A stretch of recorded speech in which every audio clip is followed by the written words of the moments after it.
立法院今日加開議會，在南北人數優勢之下，三讀通過《強化國防自主開無人載具產業發展條例》。條文有明定講，這經費以年度來編的預算，6年一期，逐年編400億，總額2400億為原則。若總有必要，會當來增加。那行政院長杜英台呢，落要去到立法院質疑，外界也佇咧關注講，敢會附屬相關法案呢？這杜英台強調，會以國家需求和國安來做考量。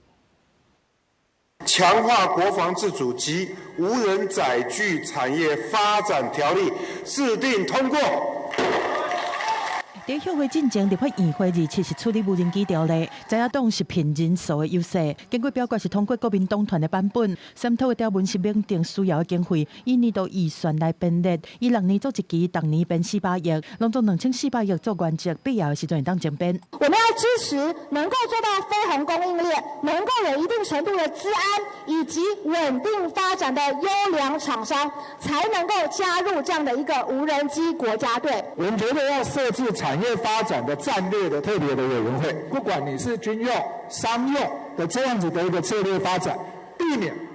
各個部會多頭馬車。如果這些內部的委員，他如果具備的是有身份對於國家不夠忠誠的人，那這些人來幫我們的整個行政院來做決定。條文明定條例主管機關是經濟部，不過涉及國防軍用採購事項是國防部來主管，而且納入正義版要求的濱海艦艇型無人機等3款的無人載具。另外嘛，規範經濟部會同相關機關，到4年提出無人載具產業發展綱領，而且每2年要檢討修正。行政院設置國家無人載具產業發展戰略特別委員會，每半年至少開一擺會，審議無人載具產業發展綱領等等。院長滿意這個版本嗎？行政院長杜英台說落來去立法院來質疑，不過因為不是通過行政院的版本，外界關注敢會附屬相關法案。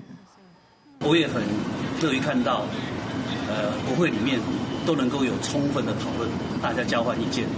我們會在國家的需求、國家安全這個方面來慎重的考量。杜英台表態會因為國家需求和安全來做考慮，說落來需要做整理，再和經濟部、國防部等等做更加濟溝通。馬化為講，希望會當試建立行政院和立法院兩院之間，在憲政秩序之下平衡和穩定。記者綜合報道。